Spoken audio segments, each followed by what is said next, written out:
Yes! We're here! So welcome to Teresa Rizal. So dito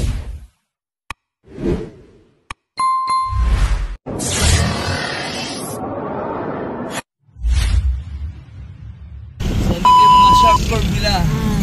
Papunta lang papuntang Rizal. Grabe yung curve dito na kalsada. Maaga kaming umalis ng Quezon City para makaiwas kami sa traffic. Maganda dito, puro-puro. Uy, no. Nakikita nyo rito yung Laguna Divide. Yan, tingnan nyo. Kaya natin maabutan yung sunrise. Yung backdoor, papuntang Laguna, Quezon. Oh, yes.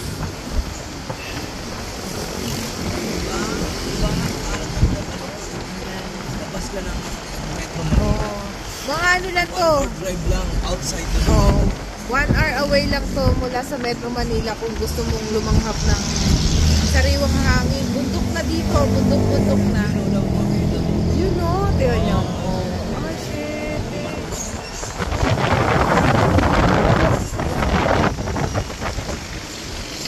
Kaya ang Pilipinas maraming maganda talagang pasyalan. All you have to do is get out of Metro Manila and drive away. Oo.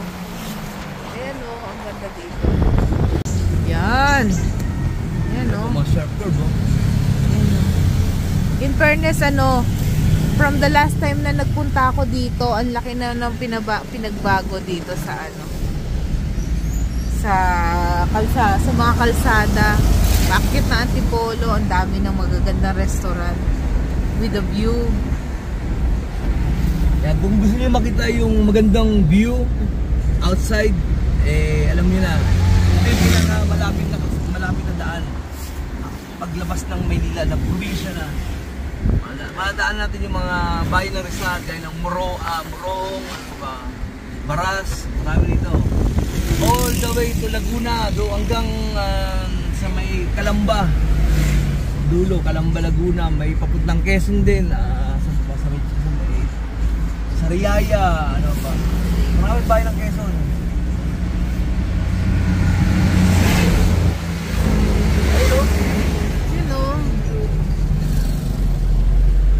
Ang ganda dito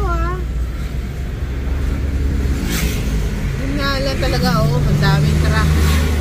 So, mas madaling araw, maraming sila. Maraming bumababa.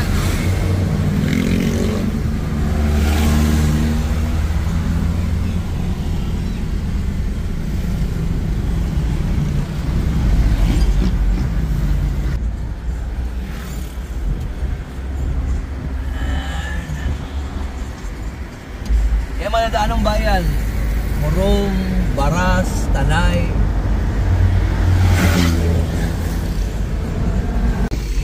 Yes! Welcome to the eastern part of Manila, Rizal. Nasa backdoor tayo ng Metro Manila papuntang Laguna. Backdoor ng daan natin yun. Kasi iba yung makikita yung view. Wala tayo makikita doon kundi highway lang. Puro traffic doon. Usok lang highway, usok, sasakyan, ingay. Dito ngayon sa peaceful na kalsada. Puro makikita ng nature. Ayan. Ayan ang mundo. Nandyan yung mga ibang klaseng mga musika. Ayan o.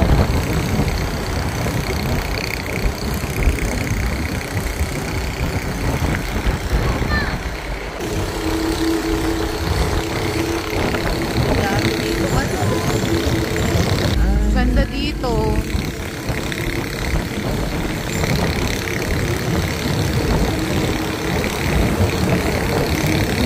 Uy, grabe ang tawa. Ganda dito.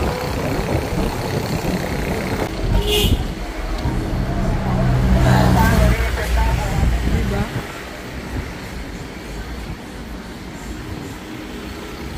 So marami dong view. Doon tayo stop over sa medyo siguro pataas dito.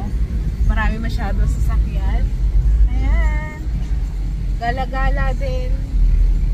So, minamaximize namin yung oras namin para medyo mas marami kaming mapuntahan bago man lang makabalik na naman sa trabaho. Ayan. Ang dami ditong nagtitinda ng mga prutas sa tabi ng kalsada. Kurba yung kalsada. Nagawa na nga eh, dati Oo. yan. Hindi ganito. Maganda. Parang windmill, yan sa Ayan taas. dito yung mga windmill na rin. Pakita ko sa inyo.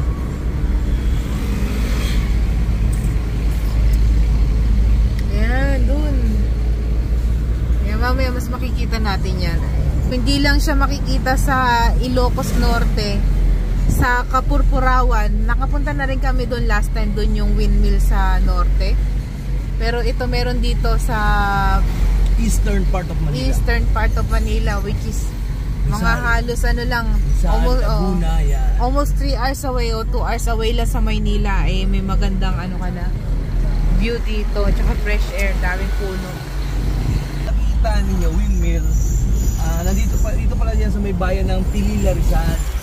So yan Yung pinakamaganda na nakita natin na windmill, yung talagang nakapila sa Ilocos Norte. Sa Bangi. Sa Bangi.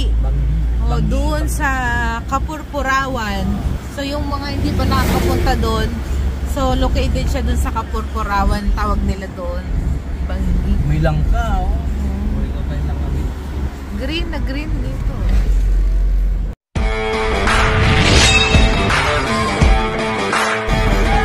Aga namin nagising kanina. Mga 3:30 pa lang gising na kami. Windmill ng Pilila, Rizal. Hindi tayo ng maganda pang view, baka may malamer pa sa unahan. May magandang Medyo mas makikita ng ating mga followers, mga viewers. Medyo kailangan alerto kayo dito kung dadaan kayo. Mabitak, Laguna. Ito na yung Laguna, unang bayan. Sa Lagunang bayan ng Laguna. Unang bayan ng Sa Laguna, Mabitak. dito sa backdoor. Mabitak, Laguna. So Laguna na to, ba? Parang hindi ako iba, no? paniwala. Grabe, Tandaan ko oh. nung pag sa kahit yung dati, si Michael De Bes.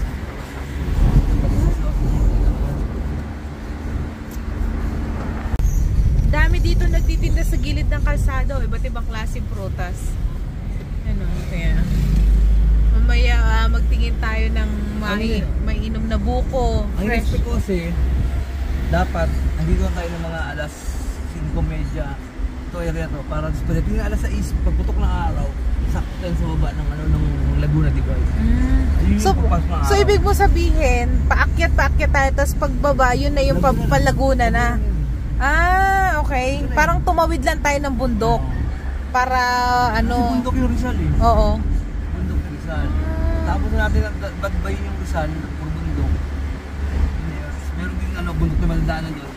Parit nga lang. Pero yun yung Quezon, all the way to Laguna.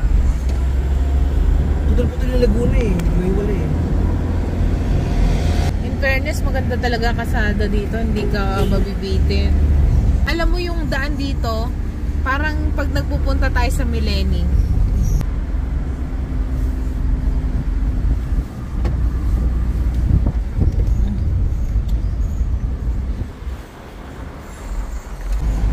Dahil mga nagtitinda sa gitna kalsada, Native. mga native, mga root crab, mga abaka.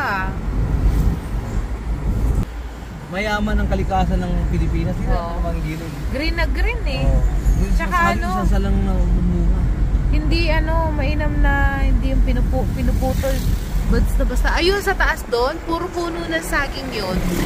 Puro puno ng saging. Lunti ang kabundukan.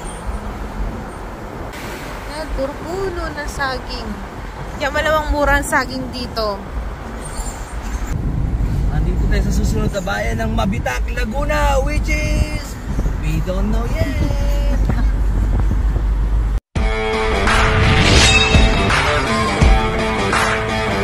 Merong ang durian, ang dami din palang durian dito. Marang, December pa. Panahon ng santol ngayon, kahit saan meron. Lansones, ang ganda lansones. Ay, natin. Ang rambutan po. Kalahati ng lambutan. Gusto mo rin kailangan ng Oo, sige. kalahating rambutan. Kalahating lansones. Dito yung mapula-pula mamaya akong kalahati. Oo. Kuya, tamis, santol. Dito kami sa Paete pa to, te. Ete. Bayan ng Paete. Oo. May pasantol pa, oh. Mahap.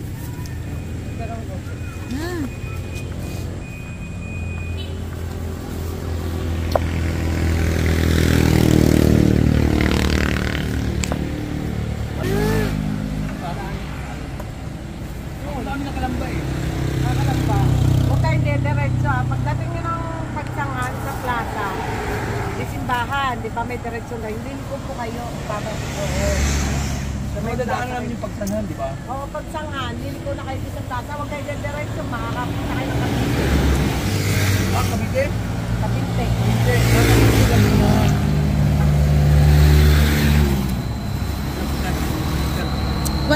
One. Saan punta namin taga Tagaytay? Gusto ko lumabas sa Santa Rosa, Laguna. Oo, tama. Ano nga dami? Kalamba, no? Kalamba. Magkano yung ganito nyo, yung durian nyo? 100 ang kilo. 100 ang kilo. Parang baka palayasin tayo sa hotel pag nagdala tayo dito. Sige po.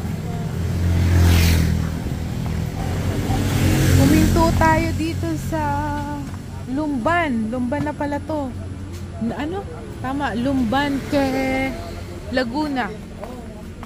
Alam mo nung sasolo, dapat lang dito lang ako sa Mayigwan eh. Hindi sana makakit dito eh. So, good morning, good... First time ko dito, excited ako. Ang ganda. Okay.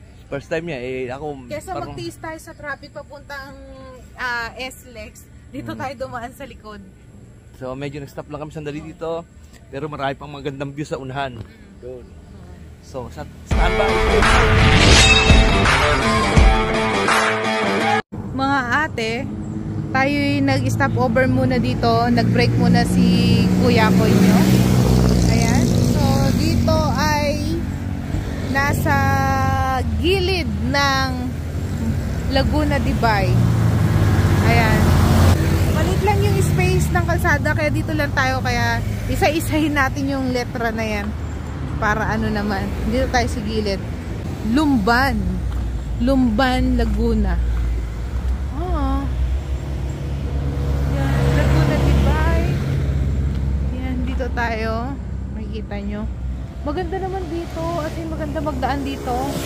So kung marami talaga kayong oras, tapos di naman kayo nagmamadali, dumaan kayo dito. Ayan. Kitang-kitang Laguna Dibay.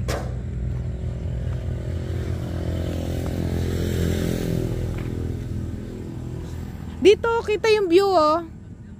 Meron dito, oh. Yan, Laguna Dibay na yan. First time kong dumaan dito. Sabi ni Kuya ko, iba na daw talaga dan dito. Mas dinevelop nila. Kaya mas accessible na rin doon sa mga gusto mag-backdoor. Dito na tayo sa Pagsanhan, Laguna. Dito, ayan, ang ganda ng old church nila, oh. Municipal Government o Pagsanhan, Laguna. Tourist capital. Oo. Hindi na tayo pupunta doon sa falls kasi hindi kasama yan sa lakad natin. Ang mga product nila dito Bukupay. sa... Ay? Laguna. Oo nga, no, siguro. Alam mo, one time magtatanong ako nung dessert na yon na similar doon sa Salbanas ng Dumaguete. Meron ding version ng Laguna niyan eh. Kakaiba lang. Kung hindi ako nagkakamali, hindi ko yan makakalimutan. Marami ditong mga lumang bahay na panahon ng Kastila. Yung mga noon pa na kahit papano na nila na na preserve. Hindi mga nagpo-fall apart na rin, pero kumbaga marami pa rin. Yung parang mga katulad ng bahay sa Bigan, ganun. Marami pa rin dito. Ayan mga lumang bahay. landmark ng Pagsanhan. Yan o. Mga lumang Yan o, bahay. mismo. Yung parang arko na nila. Talaga? Kaibo. Yung arko. Oo nga no. Ay, ang ganda. Mm. Parang gawa pa ng mga Kastila to ah. Tingnan natin. Parang ano, parang Intramuros lang. Ayan o, tapos may mga lumang bahay dito sa gilid. Ay, panalo. Ayos ah. Shit. Ang ganda. Ay, ang ganda. Ayan o, kita nyo mga ang old houses dito. Pagsanhan, Laguna. Ang aga nating nakarating, no? Dito na tayo sa Pila. Pila Laguna. Pila Laguna. So nadaan natin yung bayan ng Pagsanhan. Ano pa ba? Santa Cruz. Ano ba yun? Tapos ito, Pila Pila Laguna. Laguna. So, Konti na lang. konting push na lang. Nasa Calamba na Bayan tayo. ng Pila. Yun, oh, bayan ng Pila. So walang singitan dito. Kailangan nakapila ka. Bawal sumingit. Dahil Pila. nasa bayan ka ng Pila Laguna. Para may kinunang Ang ganda ng simbahan ng ano, San National Antonio. Shrine of San Antonio de Padua. Kung nakita yung bundok na yun sa unahan, I think ano yan, yan yung Mount Makiling ng Laguna. So nandun sa baba niyan, yun yung Los Baños. Los Baños, Laguna. Kasi nandun yung yung famous na Baños. Okay. So malawak ang bayan ng Laguna. Saan kalat-kalat niya eh. Hawak na ikaw sa atin. Nagkaroon ng road widening. Daming mga road widening, daming mga inaayos talaga para sa mga biyahero. Para mas madali yung access sa mga pupuntahan. Ayan. Welcome to Los Baños. Ayan, Los papasok na tayo Baños. ng Los Baños, Sa Laguna. Tagalog, kasi ano yung Spanish yung Los Baños eh. Pero kung Tagalog mo, nawawalang banyo. The Los Baños. Talaga? Nawawalang banyo, Los Baños. Dito na tayo, papasok na tayo. At ang susunod na bayan sa Los Baños ay Andi pa namin. Baka pwedeng Calamba na. hindi namin alam. Umikot na tayo, labas natin is TESLEC South Luzon Expressway. So umikot, nag-backdoor lang tayo talaga. Pero at least ano pa rin, maaga pa rin kami dito. At the moment, mag-ano pa lang, alas 10 pa lang na umaga. Baños, famous dito yung mga buko pie talaga. Ito yun. Kaya nga eh. Ang Calamba yan. Calamba, famous naman sila sa mga hot spring.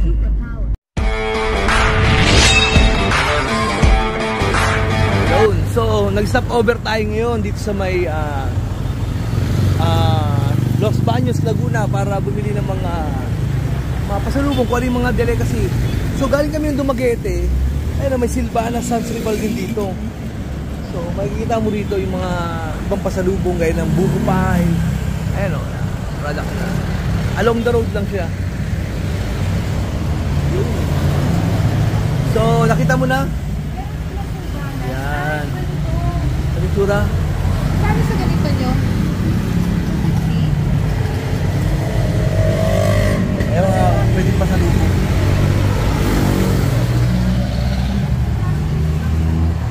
May yema.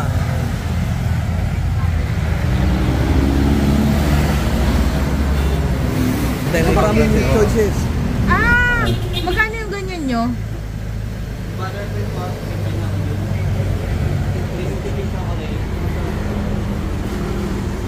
Buko pa eh. Sumayip naman buko. Egg pie, buko pa yan oh. Tikoy, buko, kasaba. Dami man ang choices. So, titikman natin. Buko. Kasaba di leche. Wala yung buko pie lang. Buko pie kasaba di leche. Okay, dito tayo. Dito lang. Nag-evolve na siya. Yan, special buko pie. So, i-try mo yan. Yung regular lang. Ay, buko pie po. Yung regular lang na buko pie, magkano?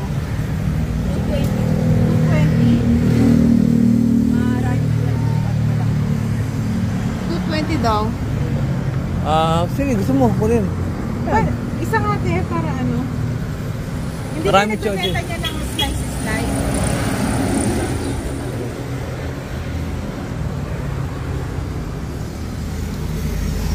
pa po meron? Ay, ano yung sansribal ninyo, Nay? Ano po yung sansribal? Silbanas lang po ang sabi. Yung sansribal? Silbanas? Ano, magkano po yung gano'n nyo? Yung Dumaguete po 280. Ultras Weekend 210. Okay. Yan na lang. Okay. Yung ano, siguro pagbalik na lang kami sa ano kasi at least malamig pa yun. Yan o. Ito na lang. Hindi matagal din natikman. Ay, mainit pa. Thank you po thank you. So yun, nakabili tayo ng buko pie. So nakabili kami ng buko pie. Gusto namin yung regular. Yeah, tikman lang yan yung regular buko pie na yan. Yung original lang. Marami ng choices eh. So nag-evolve na nga ang buko pie. Mayroon na silang kasaba nila. Kasama din Yeah. So yun yung binili. So, yung regular lang. medyo mainit pa nga. Ayan ang buko pie natin. Umuusok pa. Tikman natin.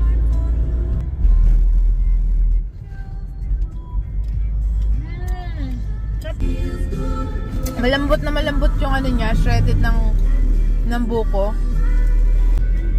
Rizal Laguna Special Buko Pie.